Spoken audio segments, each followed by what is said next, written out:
I was reading through some old bulldog magazines when I came across Indian Sunny's article on Colby Dogs. While I agree with the general content of the article, I would like to submit some other theories before the fancy for possible discussion. Indian Sunny hit the nail right on the head when he said that standards need to be kept high. But in my opinion, Indian Sunny implied that the quality of the Colby strain has decreased.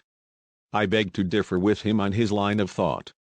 I firmly believe that you will get as many good dogs per litter from Colby Dogs as you will from any other strain out there today. The biggest problem that the Colby Dogs have, in my opinion, is that they bear the name Colby.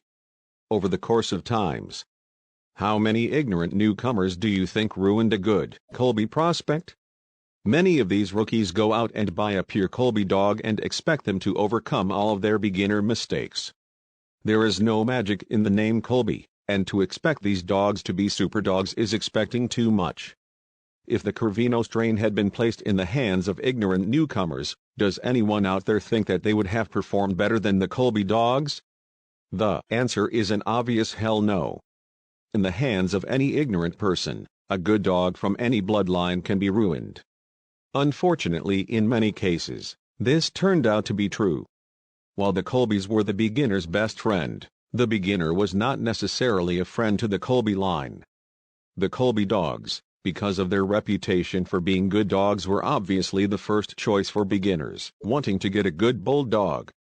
But 90% of the beginners who bought a Colby bulldog didn't have the gift that Sunny referred to in his article. The beginners who bought these Colby dogs simply used them as a learning tool.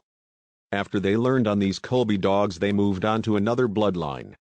I feel that it is unfortunate that a dog man would let one or two bad dogs totally change his mind as to what bloodlines he should raise. Am I saying that all of the Colby dogs were treated unfairly? The answer is no. I know that there were some Colby dogs that were lousy. But I also know that there were plenty of great Colby dogs out there that were screwed up, but no one is willing to concede to that point. While many people didn't have the gift, here is a partial list of old-timers that did. Not all of these breeders bred pure Colby dogs, but they all had a very strong Colby base. Some of the breeders are as follows: Pete Sparks, Joe Ordey, John Fonseca, the Hetricks, Walter Komosinski, J.R. Lopez, Howard Heinzel, Ed Crenshaw, and a host of others. Each one of these men kept the standards high for the Colby dogs that they owned. These members of the past generation had a gift. The gift is basically common sense and good judgment when it comes to bulldogs. There are still some really top-notch fanciers using them old Colby dogs today, and with top-notch fanciers comes top-notch bulldogs.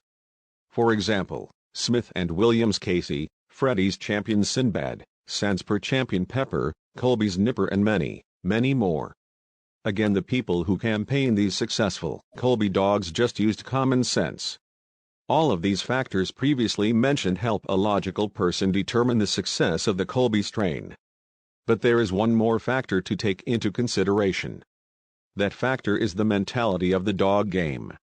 It must also be stated for the record that much of the success of a certain bloodline depends on the editor of the magazine you are reading. As sad as it is to say, there are some dogmen who don't have many, if any, original thoughts when it comes to raising or picking a line of bulldogs. How many dogmen do you know that switch bloodlines every time a new dog makes the Register of Merit list? As it stands right now, there aren't many Colby dogs being actively campaigned in today's publication about the breed.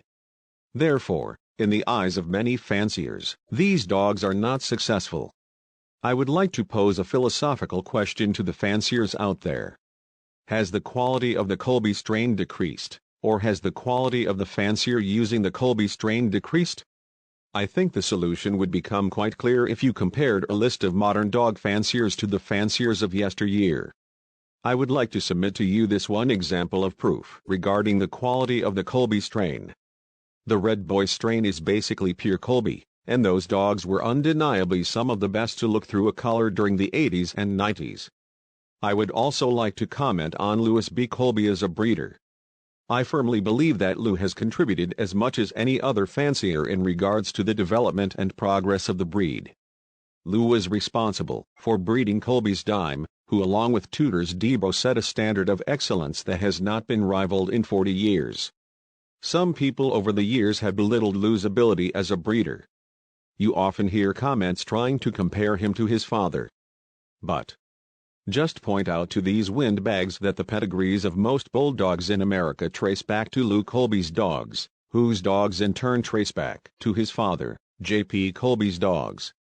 I guess I'll sum up this little abstract by saying all you need to do to be successful with these dogs is, number 1, be selective, and number 2, have faith in a good strain of bulldogs. Like the Colby Dogs.